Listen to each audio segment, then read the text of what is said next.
Si Justin Brownlee ay isang Amerikanong basketballista na isinilang noong April 23, 1988 sa Georgia, USA.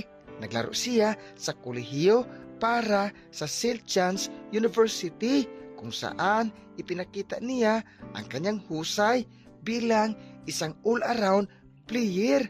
Pagkamat hindi siya napili sa NBA draft, hindi siya sumuko at ipinagpatuloy ang kanyang pangarap sa professional basketball sa iba't ibang liga sa buong mundo.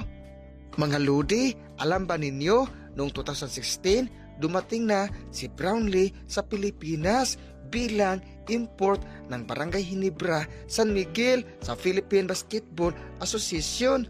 Mabilis siyang minahal ng mga tagahanga dahil sa kanyang sipag, pagiging kalmado sa ilalim ng presyur at kakayahang magdala ng kupunan sa